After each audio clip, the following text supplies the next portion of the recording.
வணக்கம் நேயர்களே, கடவுளூர் டிவி நேருக்கு லக்ஷ்மணன் வணக்கங்கள். இப்போ நம்ம பார்க்க போகிறது வார ராசி பலன் 28ஆம் தேதியிலேருந்து 3ஆம் தேதி வரை எப்படி இருக்க போதும் பார்க்க போகிறோம். ஸோ எப்போதுமே சொல்கிறதாங்க, லக்னத்துக்கு பாருங்கள், ராசிக்கு பார்ப்பதை விட லக்னத்துக்கு பார்க்க ரொம்ப பர்ஃபெக்டாக இருக்கும். உதாரணமாக ஒரு மகர ராசி, ஒரு விருச்சிக லக்னம் வச்சுங்களேன். நீங்கள் மகர ராசிக்கான பலன்களை பார்க்குற விருச்சிக ராசிக்கான பலன்களை பார்க்க தான் ரொம்ப பர்ஃபெக்டாக இருக்கும். மற்றபடி என்னங்க, ஃபஸ்ட்டு வர்றது பொது பலன்கள், அதுக்கப்புறம் தசாபுக்தி பலன்கள். ஸோ உங்களுக்கு என்ன தசாபுக்தி அந்தரங்கள் வருதோ ஸோ அதை வந்து மிங்கிள் பண்ணி பாருங்கள், ரொம்ப பர்ஃபெக்டாக இருக்கும். வீடியோட எண்டில் டிப் ஆஃப் த வீக் இருக்குது, மறக்காமல் பாருங்கள். கும்பராசி. ஸோ கும்பராசிக்கு வந்து பார்த்திங்கன்னா உங்களது ராசி அதிபதி சனி 2ல் இருக்காருங்க. ஸோ கொஞ்சம் கவனமாக பேசணும். ஏதாச்சும் வந்து பிடிவாதமாக பேசுவோம், அந்த மாதிரி ஒரு தேவையில்லாத குடும்பத்தில் வந்து பிடிவாதம் நடந்துக்கிறதுக்கான வாய்ப்புகளும் கொஞ்சம் கவனமாக இருந்துக்கணும். அதுக்கப்புறம் பார்க்கும்போது உங்களுக்கு 3ஆம் அதிபதியான செவ்வாய். ஸோ 3ஆம் அதிபதியான செவ்வாய் வந்து இப்போ 8ல் போகிறார். ஸோ ரொம்ப கவனமாக இருக்கணும். கம்யூனிகேஷன் சம்மந்தமான விஷயங்கள், பக்கத்து வீட்டுக்காரிடம் பேசும்போதோ பழகும்போதோ கொஞ்சம் கவனமாக இருக்கிறதெல்லாம் ரொம்ப பார்த்து நடந்துக்கணும். அதுக்கப்புறம் உங்களுக்கு 4 மற்றும் 9ஆம் அதிபதியான சுக்கிரன் 5ல் வருது. ஸோ அது வந்து பார்த்திங்கன்னா தாயாரோட விஷயங்கள் ரொம்ப சிறப்பாக இருக்கும். ஸோ தாய் சார்ந்த உறவுகள்லாம் வந்து ரொம்ப அற்புதமாக இருக்கிறதுக்கான இப்போ ரொம்ப நல்லாயிருக்கு. அதே நேரத்தில் வந்து பார்த்திங்கன்னா சுக்கிரன் வந்து நிலபுலன்கள், வண்டி வாகனம், நல்ல லாபங்கள் கொடுக்கறதுக்கான இப்போ ரொம்ப நல்லா இருக்குங்க. ஸோ எல்லாமே ரொம்ப சிறப்பு தான்.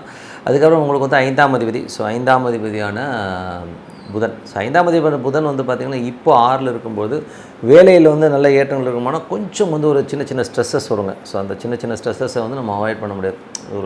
ஒரு மாதிரி ஒரு எமோஷன்ஸை கண்டிப்பாக ஏற்படுத்தும். ஸோ குழந்தைகள் விஷயங்களில் வந்து சின்ன மாறுபாடுகள், சில நேரங்கள் வந்து குழந்தைகளுடைய விஷயங்கள் வந்து நம்ம ஒரு சின்னதாக ஸ்ட்ரெஸ்ஸஸ் ஏற்படுத்துறதுக்கான வாய்ப்பாக இருக்கும். கொஞ்சம் பார்த்து ஹேண்டில் பண்ணணும். 6ஆம் அதிபதி சந்திரன் சிறப்பான விஷயங்கள் கொடுத்தாலும் புதன் வியாழன் கிழமைகளில் மட்டும் கொஞ்சம் கவனமாக இருந்துக்கிறது ரொம்ப நல்லது. ஸோ அதுக்கப்புறம் பார்க்கும்போது உங்களுக்கு 7ஆம் அதிபதி. ஸோ 7ஆம் அதிபதியான சூரியன் 6ல் இருக்கும்போது கணவன் மனைவிக்கு நோட்ட தேவையில்லாத தர்க்கங்கள், தேவையில்லாத வாக்குவாதங்கள் வர்றதுக்கான வாய்ப்பு ரொம்ப கவனம். ஏன்னா வந்து சூரியன் வந்து இப்போ சனியுடைய சாரத்தில் இருக்கும்போது அந்த மாதிரி விஷயங்கள் இருக்கும். ஒரு வரட்டு பிடிவாதம் சம்மந்தமான விஷயம் இருக்குன்னா கொஞ்சம் பார்த்து நடக்கும். 8ஆம் அதிபதியான புதன். ஸோ 8ஆம் அதிபதியான புதன் வந்து பார்த்திங்கன்னா உங்களுக்கு வந்து இப்போது 6ல் இருக்கும்பொழுது கொஞ்சம் வேலையில் வந்து ஒரு சுணக்கங்களோ, வேலையில் வந்து ஒரு தேவையில்லாத ஒரு மனக்கசப்போ வர்றதுக்கான வாய்ப்புகளும் ரொம்ப கவனமாக இருக்கணும்.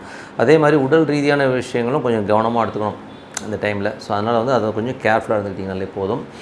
அதுக்கப்புறம் பார்க்கும்போது உங்களுக்கு 9ஆம் அதிபதி. ஸோ உங்களுக்கு 9ஆம் அதிபதியான சுக்கிரன் இப்போ வந்து 5ல் இருக்கும்போது என்ன மாதிரி விஷயங்களை கொண்டு வரும்போது சிறப்பான விஷயங்களை கொண்டு கொஞ்சம் கலகலப்பாக இருப்பீங்க.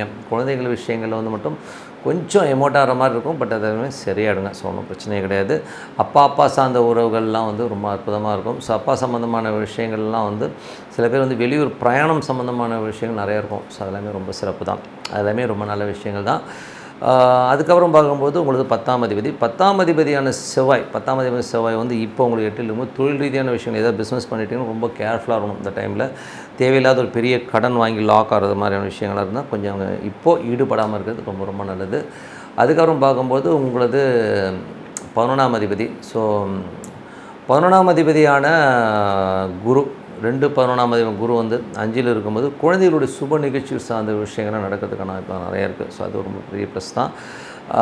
பட் இருந்தாலும் அது ராகுங்கிற ஒரு பிளானட் இருக்கும்போது சில நேரங்களில் ஒரு மாதிரி ஒரு எமோஷனான ஒரு சிச்சுவேஷன்ஸை கண்டிப்பாக ஏற்படுத்தும். ஸோ அதை மட்டும் கொஞ்சம் கேர்ஃபுல்லாக பார்த்துக்கணும். மற்றபடி வந்து உங்களுக்கு 12ஆம் அதிபதியான சனி. ஸோ 12ஆம் அதிபதியான சனி வந்து பார்த்திங்கன்னா உங்களுக்கு 2ல் இருக்கும்போது தேவையில்லாத விஷயத்துக்கு பிடிவாதம் பிடிச்சிட்டு அப்புறம் நைட்டெல்லாம் தூங்காமல் இருக்கிறதெல்லாம் இருக்கும். ஸோ அதெல்லாம் கொஞ்சம் அவாய்ட் பண்ணிங்க. தேவையில்லாத விஷயத்துக்கு எதுக்கு வருத்தப்படணும்னு முதல்ல யோசித்து வருத்தப்படணும். ஸோ இதெல்லாம் வந்து உங்களுடைய மைனஸு. ஸோ அவ்வளோதாங்க. இது மற்றபடி என்ன, இப்போ இதுவரை பார்த்த பொது பலன்கள். இப்போ பார்க்க போது தசாபுக்தி பலன்கள். கும்ப லக்னமாக இருந்து சூரியன் தசாபுக்தி அந்த நடக்கும். சூரியன் வந்து பார்த்திங்கன்னா உங்களுக்கு வந்து இப்போ வந்து இருக்கிறது 6ல் இருக்காருங்க. ஸோ 6ல் இருக்கும்போது அவர் 7ஆம் அதிபதி 6ல் இருக்கும்போது கணவன் மனைவிக்கு ஒன்றும் தேவையில்லாத ஒரு மன உளைச்சலையோ ஒரு ஸ்ட்ரெஸ்ஸஸோ ஏற்படும் வாக்குவாதங்கள் வர்றதுக்கான வாய்ப்புலாம் ரொம்ப கவனமாக இருக்கணும்.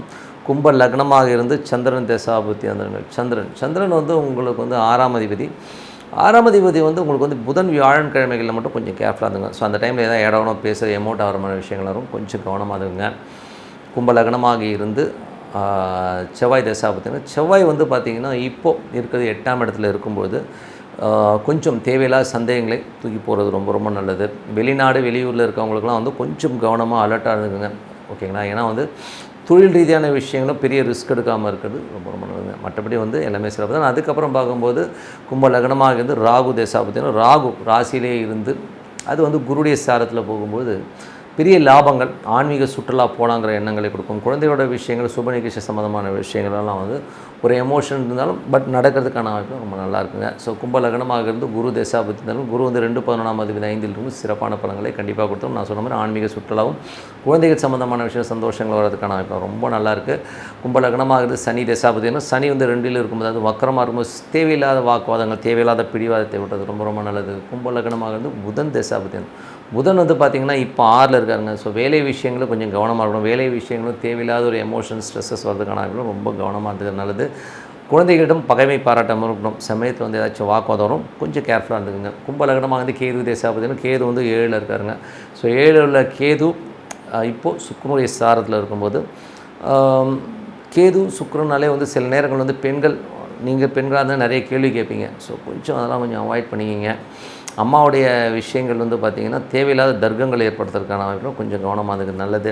மற்றபடி வந்து பார்த்திங்கன்னா 7 கேது இருக்கும்போதே மனைவி, கணவன் மனைவிக்கினுடைய வந்து நிறைய வாக்குவாதங்கள் வரதுக்கான வாய்ப்பு கொஞ்சம் கேர்ஃபுல்லாக இருந்துக்கணுங்க. ஸோ இதை மட்டும் கொஞ்சம் பார்த்துருந்துக்கணும். மற்றபடி வந்து பார்த்திங்கன்னா கும்பலக்னம் வந்து சுக்கிரன் தசாபதி, சுக்கிரன் வந்து பார்த்திங்கன்னா உங்களுக்கு 4 9ஆம் அதிபதி 5ல் இருக்கும்போது சிறப்பான பலன்கள், புதிய வீடு சொத்துக்கள் அமைவதற்கான வாய்ப்பு ரொம்ப நல்லாயிருக்கு.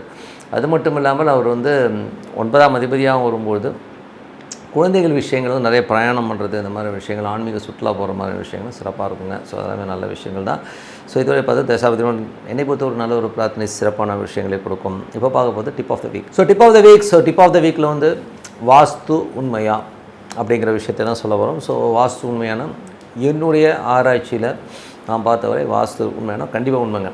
அது வந்து எங்கே நம்ம கோட்டை விடுறோம்னா எல்லாமே ஜென்ரலாக ஒரு வாஸ்து பார்க்கும்பொழுது வெறும் வந்து நம்ம வந்து வடகிழக்கு தென்மேற்கு பகுதிகளை பார்க்குறோம். ஸோ அது பார்த்துட்டு எல்லாமே கரெக்டாக டிக் அடிச்சிடும். பட் எல்லோருமே மெயினாக பார்க்க வேண்டிய ஒரு பைப் லைன்ஸ் வந்து ரொம்ப மெயினாக போயிடணும். அவுட்ரு பைப் லைன்ஸ் இருக்கு இல்லைங்களா? ஸோ அந்த இடங்களில் வந்து நமக்கு வந்து கண்டிப்பாக ஒரு பாதிப்பை ஏற்படுத்துங்க. ஸோ வாஸ்துங்கிறது வந்து ரொம்ப சிம்பிளான விஷயம் என்னென்னா, வடகிழக்கு தாழ்ந்து கிழக்கும் கொஞ்சம் தாழ்ந்து இருந்தால் ரொம்ப நல்லது. வடக்கு தாழ்ந்துருக்கணும். ஸோ வடகிழக்கு கிழக்கு தாழ்ந்து இருக்கிறதும் மற்ற பகுதிகள் வந்து மேடாக இருக்கிறது ரொம்ப ரொம்ப சிறப்பான பலன்களை கண்டிப்பாக கொடுக்கும். ரெண்டாவது வந்து பார்த்திங்கன்னா வடகிழக்கு தென்மேற்கு இந்த 2 பகுதிகளில் வந்து டாய்லெட் இல்லாமல் இருக்கணுங்க. ஸோ அது ரொம்ப ரொம்ப முக்கியம். ஸோ டாய்லெட் இல்லாமல் இருந்தனாலே வந்து உங்களுக்கு வந்து பாதி தோஷங்கள் இருக்காது. மெயினான வாஸ்துவில் மெயினாக பார்க்க வேண்டிய ஒரு விஷயமே என்னென்னா, வடகிழக்குலையும் தென்மேற்குலையும் வந்து டாய்லெட் வராமல் பார்க்குறது தான் ரொம்ப ரொம்ப மெயின். ஸோ நிறைய பேர் வந்து இப்போ பில்டர்ஸாக இருக்கட்டும், இப்போ கட்டுற ஃப்ளாட்ஸில் எல்லாமே வந்து பர்ஃபெக்டாக அதை பார்த்துருவாங்க. ஆனால் எங்கே கோட்டை விடுவாங்கன்னா, அந்த பைப் லைன்ஸ் சில இடங்கள் வந்து இப்போ ஃபஸ்ட் ஃப்ளோர்லேயோ செகண்ட் ஃப்ளோரில் இருக்கவங்களுக்கும் அவ்வளோ பெரிய பாதிப்பு வர இந்த விஷயங்களில். பட் டாய்லெட் இருந்து நான் தான் பாயில் போய் மற்றபடி பார்த்திங்க. பட் கிரவுண்ட் ஃப்ளோரில் இருக்கும்போது இந்த பைப் லைன்ஸ் வந்து கிராஸ் ஆகி போகிறது பார்த்திங்கன்னா ஒரு வடகிழக்கில் கிராஸ் ஆகி போகும். ஸோ அந்த வீட்லேயே வந்து பார்த்திங்கன்னா அது ஒரு மேன் ஹோல்ஸ், ஒரு சின்ன சின்ன ஜங்ஷன் மாதிரி போடுவாங்க. ஸோ அந்த மாதிரி இடங்களில் வரும்போது கண்டிப்பாக அந்த வீடு பாதிக்கணும். உதாரணமாக எங்கள் வீடே இருந்தது. ஸோ ஒரு காலகட்டத்தில் வந்து நாங்கள் வந்து அந்த வீடு கட்டினோம். புது வீடு கட்டிட்டு உள்ளே போகிறோம். உள்ளே போயிட்டு அடுத்த ஒரு 1.5 ஆண்டுகளில் பார்த்திங்கன்னா நிறைய பிரச்சனைகள். எங்கள் மதர் இறந்துடுறாங்க. அதுக்கப்புறம் நாங்கள் அந்த வீடே வந்து டோட்டலாக வந்து அங்கேருந்து கிளம்பிட்டோம். ஸோ வாடகை விட்டு வெளியில் போய்ட்டோம். அங்கே அந்த வீட்டுக்கு வந்த எல்லோருமே ஒரு பாதிப்பில் போனாங்க. ஒருத்தருக்கு வந்து பார்த்திங்கன்னா நிறைய பிரச்சனைகள் இருந்தது. ஒவ்வொரு ப்ராப்ளமாக வந்து அந்த வீட்டை விட்டு போனாங்க.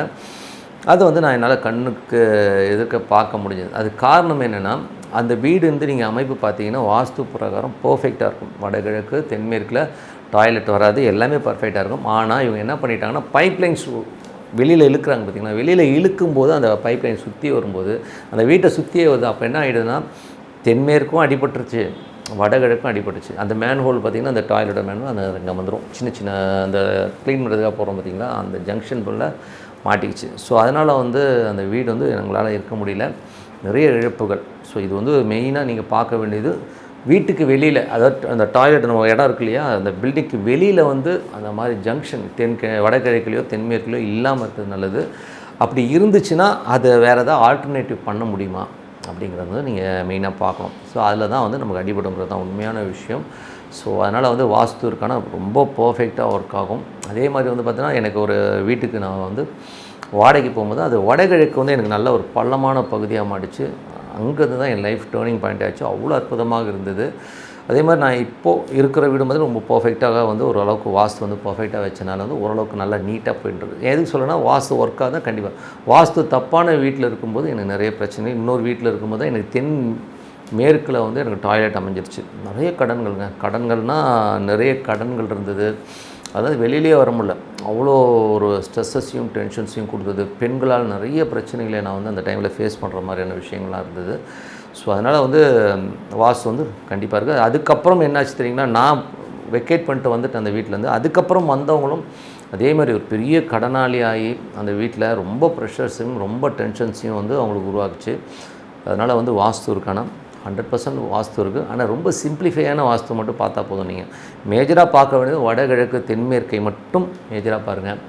அதுக்கப்புறம் ஒரு நிலம் இருக்குது இல்லை ஒரு வீடு இருக்குன்னா அதுக்கான மத்தியமஸ்தானம் இருக்கும். ஸோ அந்த இடத்துல பில்லர்ஸ் வராமல் பார்த்து இவ்வளோ தான் வந்து மேஜரான விஷயம் ஒழிய இந்த மேடு பள்ளங்கள்லாம் கூட முன்ன பின்ன இருந்துக்கலாம், அதெல்லாம் ஒன்றும் பெரிய எஃபெக்ட் பண்ணாது. பட் இது வந்து ரொம்ப அஃபெக்ட் பண்ணும். ஸோ அதனால் வந்து இதை மட்டும் நீங்கள் பர்ஃபெக்டாக பார்த்தீங்கன்னா வாழ்க்கை சிறப்பாக இருக்கும்னு சொல்லிட்டு உங்களிடம் விடைபெறுவது உங்கள் லக்ஷ்மி நாராயணன். நன்றி, வணக்கம். கடவுள் அருள் டிவியை பார்த்தமைக்க நன்றிகள். மேலும் இது போன்ற தகவல்களை தெரிந்து கொள்ள கடவுள் அருள் டிவியை சப்ஸ்கிரைப் செய்யுங்கள். மறக்காமல் பெல் ஐக்கானை கிளிக் செய்யுங்கள்.